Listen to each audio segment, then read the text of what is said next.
I'll make a motion. I'll make a motion to go back into open session. Second. All those in favor? Aye. Aye. We are back in open session. All right.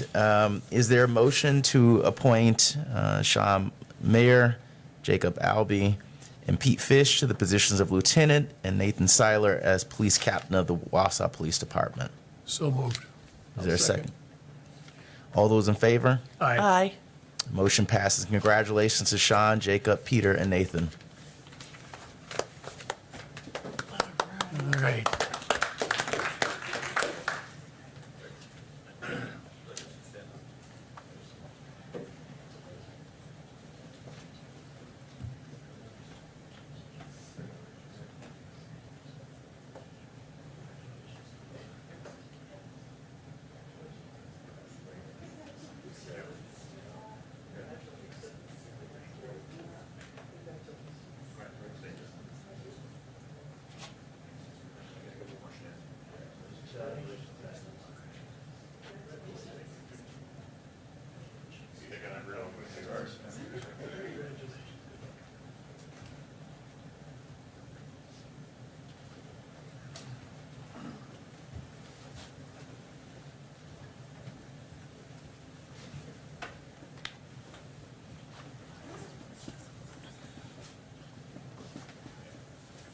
All right.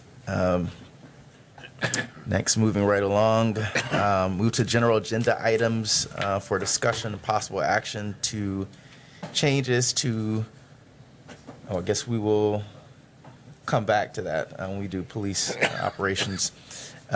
We'll go then to Chief Bartek with the monthly report for the fire department. Good morning, Chief Bartek. Good morning. October report.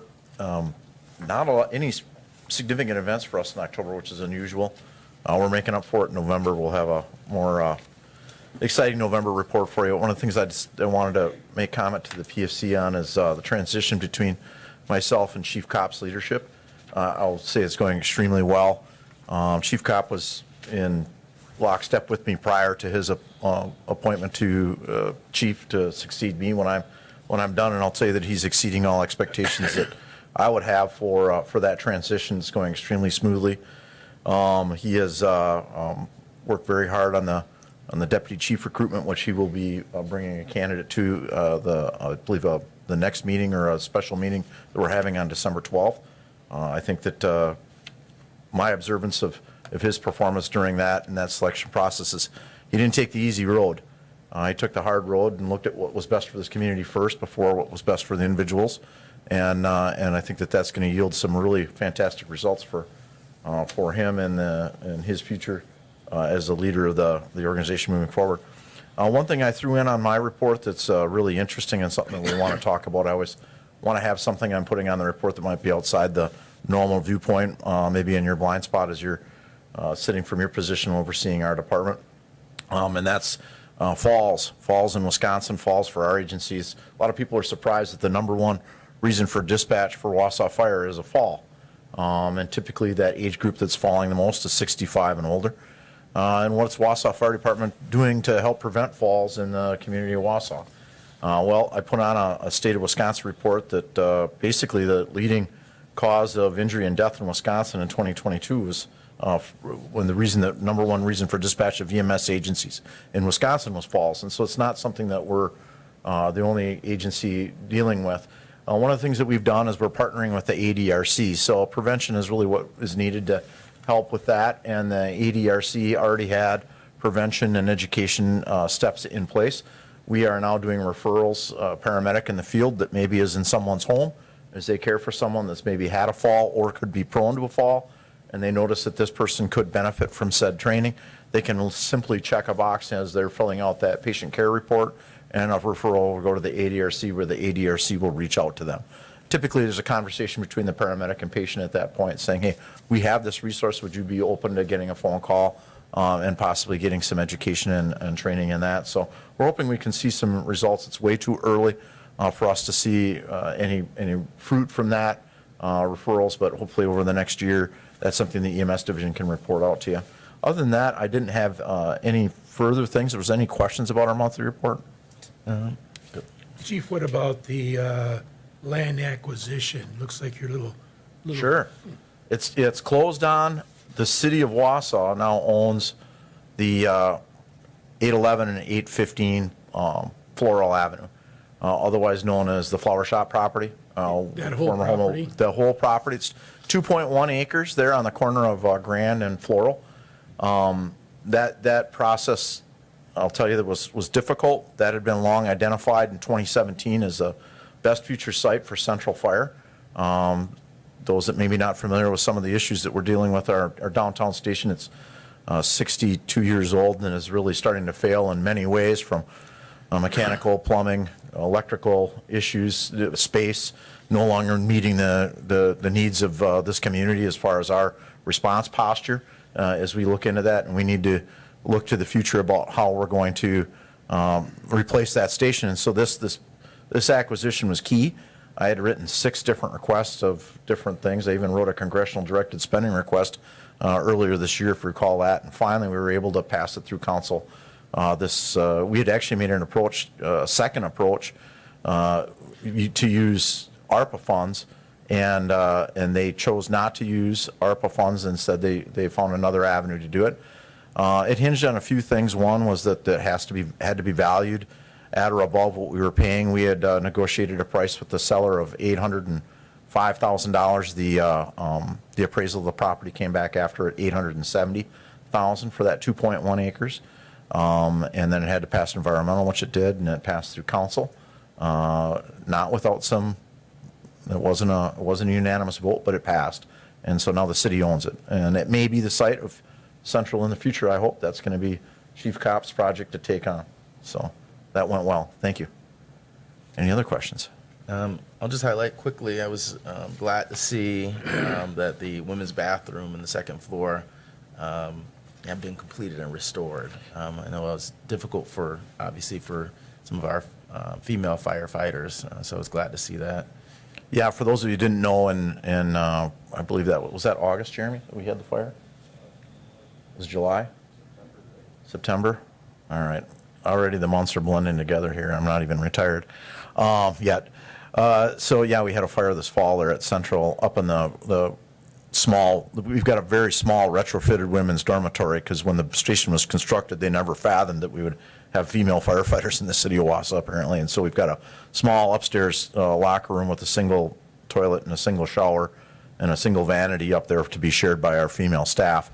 And we had a fire. We had a fire that occurred in a ballast unit that caught fire up there.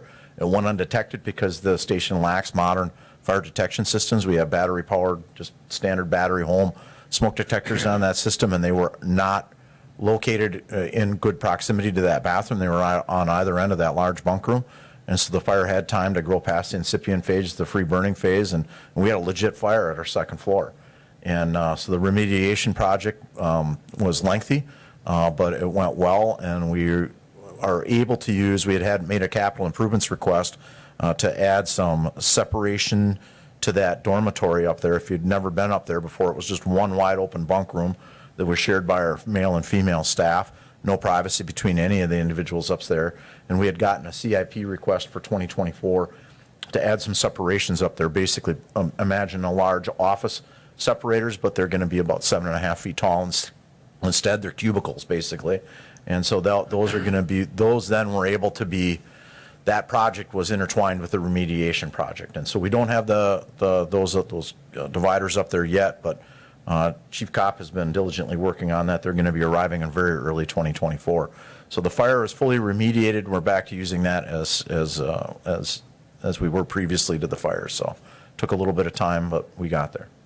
Yeah, and lastly, I'll just point out, I didn't know that in terms of trying to get funding for the firefighter cancer screening, I didn't know that the leading killer firefighters in the nation was cancer. Yeah. I know it's, obviously a scourge in our nation, so I think that's a good program, and in terms of taking care of our firefighters. So. Yeah, the numbers are shocking. Firefighter leading cause of firefighter deaths in the U.S. is cancer. Number 2 is heart disease. Those of you who don't know, I had a heart attack last year, so I'm a part of that statistic now also.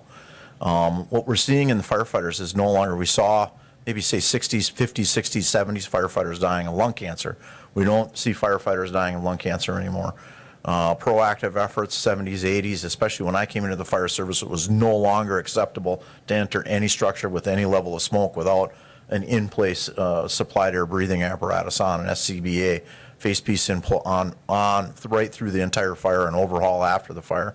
And so we've successfully solved that, but what we're finding as firefighters have all kinds of other disease processes, cancer disease processes that are occurring.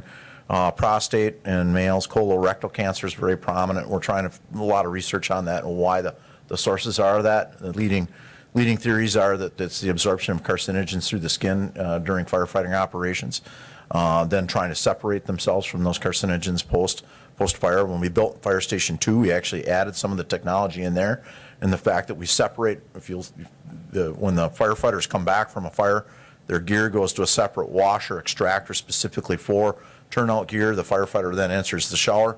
We have steam showers there. They take a steam shower to push all those carcinogens hopefully out of their pores and then showered off afterwards. I think it's a state-of-the-art example of what we can do. We retrofitted a sauna into Station 1, so we've got it there. Station 3, there's just no room for us to have that there, but we're trying to make great strides into protecting our firefighters from cancer. And this screening process that we proposed, there's only one other department doing it in the state, and that's Kenosha Fire. I applaud them for being the leader. We want to be right behind them. And what this would be is that we would test every 5 years, 20% of our organization, starting with the senior most firefighters. We want to grab these firefighters that have been with us for 20, 25 plus years, maybe just prior to going into retirement, and get them fully screened for cancer. Sometimes at these screenings that you don't normally, unless you have an ache, an ailment, a sign, or a symptom, you don't go in looking for problems. And early detection is the key for solution, and this is what the scanning can provide. So next year, 2024, we would start with the top 20% of our organization, and then every year we would work down. And so then for the younger firefighters, maybe they're in their 20s when they get that first screening, but at least it sets a baseline. And so then when they return every 5 years, we can maybe understanding as the technology changes, we hope that it can even become more advanced for that early detection of firefighters. We've seen that the Finance Committee was, well, I didn't fund that through a supplemental budget request. They've asked us that we bring that back through a different avenue for funding. I'm certain that we're going to be getting the funding for that. Well, thank you. Appreciation from the commission. Thank you. All right, next up, Chief Barnes, with some information regarding, for general agenda items, discussion and possible action on changes to the qualifications for the police officer hiring process and the monthly report from the police department operations. Good morning, Chief. Good morning. So initially, let me back up in time. Chief Bliven brought to the Police and Fire Commission several months ago a desire to reduce the minimum requirement from 60 college credits to 40 college credits because 20 college credits are assigned for attending recruit school, and that change was made to the manual. We sought an additional change, which I'll get into in a second, and I contacted Mr. Harris, and in reaching out with Ann Jacobson, the city attorney, she explained to us the legal reasons why the commission does not have the ability to change minimum hiring requirements for the city. That has to come through the council, which then gives you the authorization to change those standards in the manual. All of that being said, I went to the HR committee. I also went through the city council, and it was voted on in both of those venues to give the ability of this commission to make the adjustments.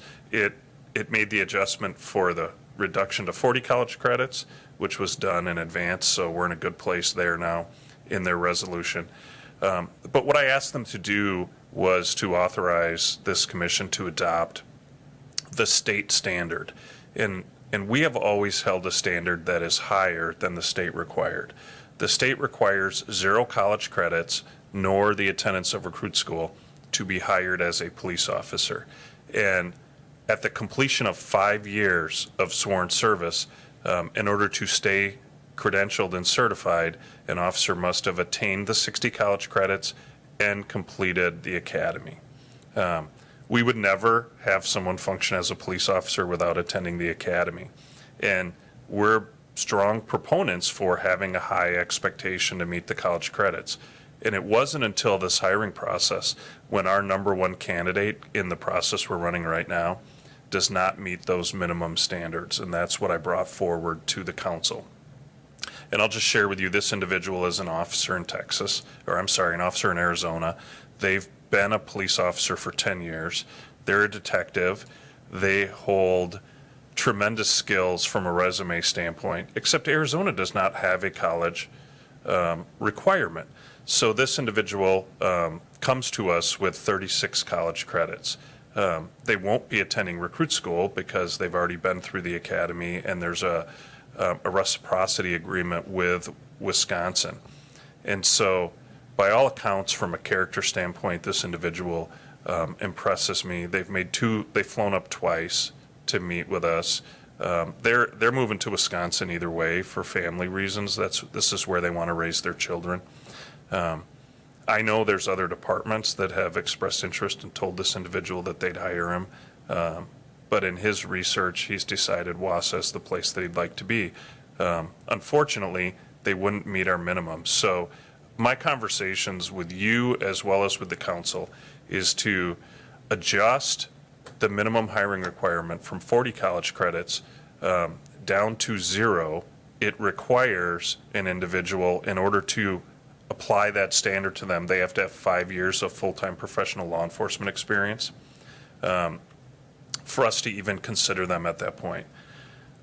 I feel very comfortable committing to you that education is important, and it would be the rare occasion that I think we would apply this, but we're tasked with finding the best candidate, both from a character standpoint and an ability standpoint, and our best candidate by a long shot is an individual that doesn't meet our minimums, and that is why I've asked for this change. Our human resource director, Mr. Henderson, he made a valid point that I hadn't looked at it through that lens. Is we struggle in law enforcement today to get the same number of applicants that we have historically. I mean, I tell everyone there were 350 applicants for 5 jobs when I applied, and now we get 30. That's a pretty significant reduction. And we have a significant vetting process in our hiring process before we bring them to you. That's not going to change. But the ability to cast a wider net and not send people a rejection letter before we've ever had a chance to meet them, we think that's in the best interest of the city.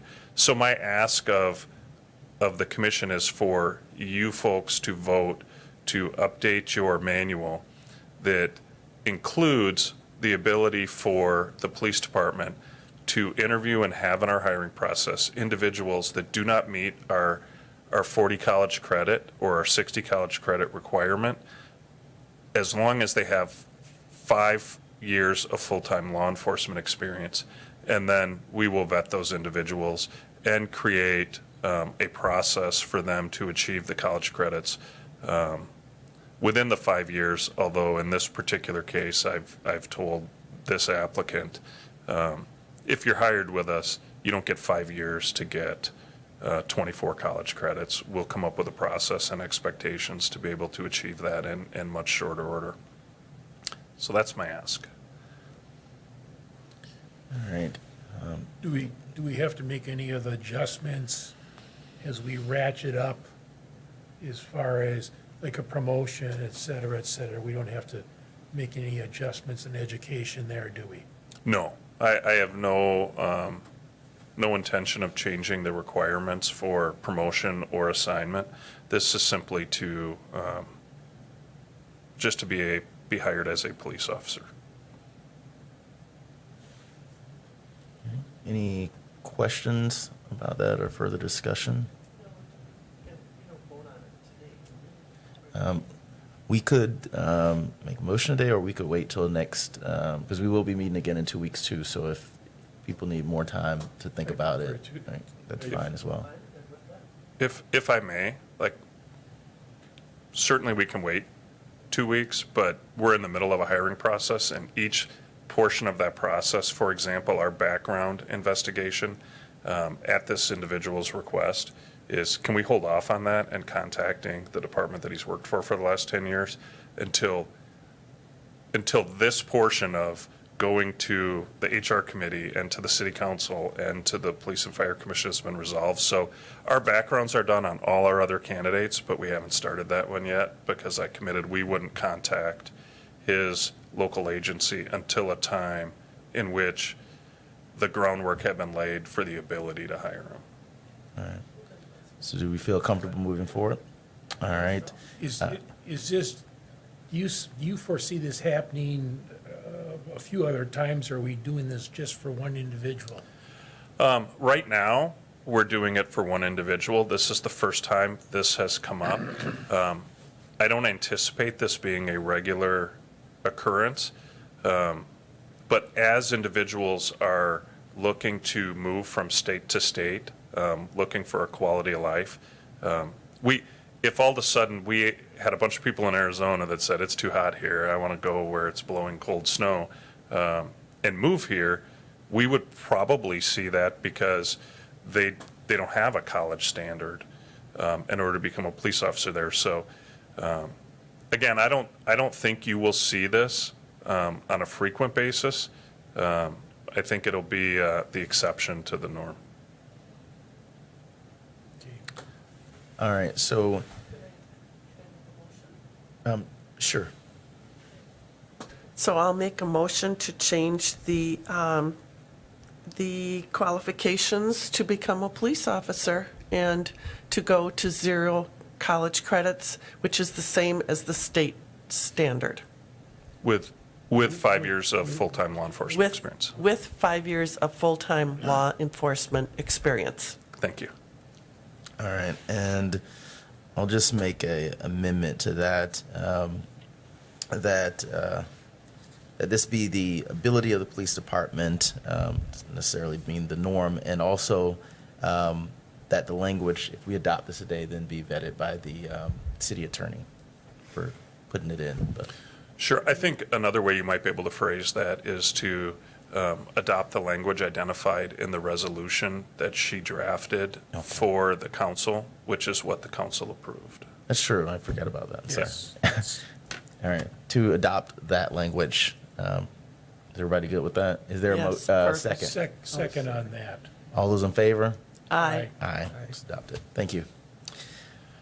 So I knew this was a super long day. I don't have a large presentation about the operations of the police department.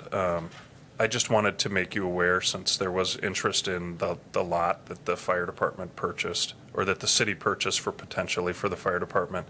We have a group of engineers supervised by their Ph.D. professors from UW-Madison through a program the city partners with UW-Madison on, to take a look at our department, which is pretty much maxed out in space, but also to take a look, and they're looking at and evaluating the fire department, because if they build a new fire department, what do you do with the old one?